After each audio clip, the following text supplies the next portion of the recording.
My incredible friend Joshua once said to me, "Be that who you are before the world tried to fuck you, beautiful."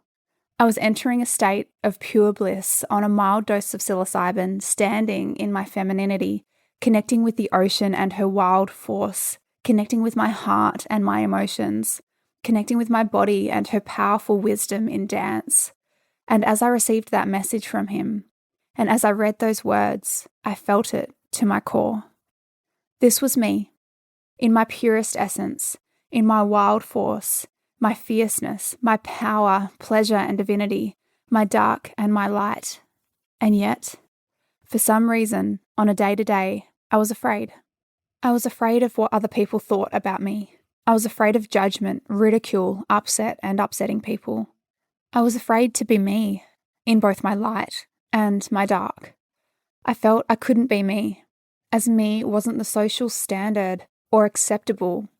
Society felt closed off to anything beyond the norm. What is normal? It's a one-size-fits-all approach.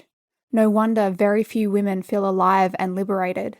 It's almost unacceptable to do so. To be so wildly free, devoted, open, and quietly loud in her radiance. And why? Oh, so many reasons. Firstly, the norm is to follow a particular path. That is, to go to school, go to university or college, find a secure job, fall in love, get married, have children, buy a house, pay off a mortgage, and live happily ever after. To me, this would be settling. Settling for a path that is misaligned for most of us. What is true? It's true that we are all unique individuals with unique purposes, unique paths.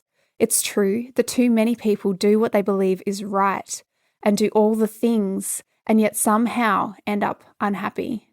It's true that you, for far too much of your life, did not listen to your heart and your calling because instead, you listened to the parts of your mind telling you that you should be doing life differently, that you should be ticking the boxes of what society, your parents, or others tell you.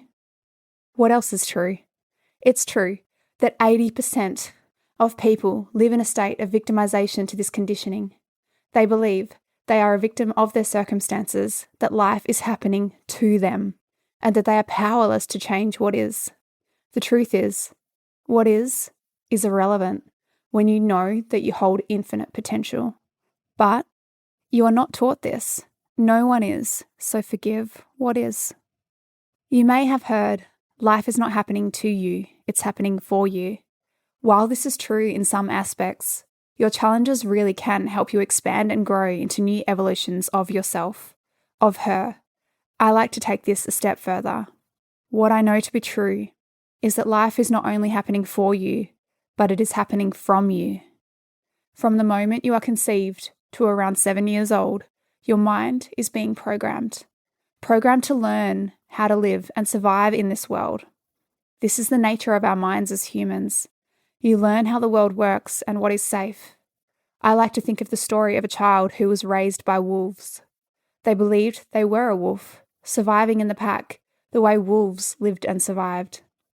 The truth is, you are being conditioned the same way, except maybe not by wolves, but by the people who raised you and the culture and society you were brought up in.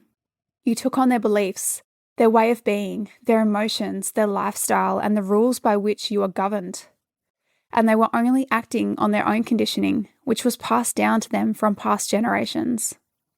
So, with this imprinted in your brain, in your subconscious, you go about life still believing those beliefs, still running on the emotions you experienced as a child, and still in the survival mode in which you were raised, which can include the patterns, habits, behaviours, and nervous system responses that your parents or caregivers adopted through their own upbringing.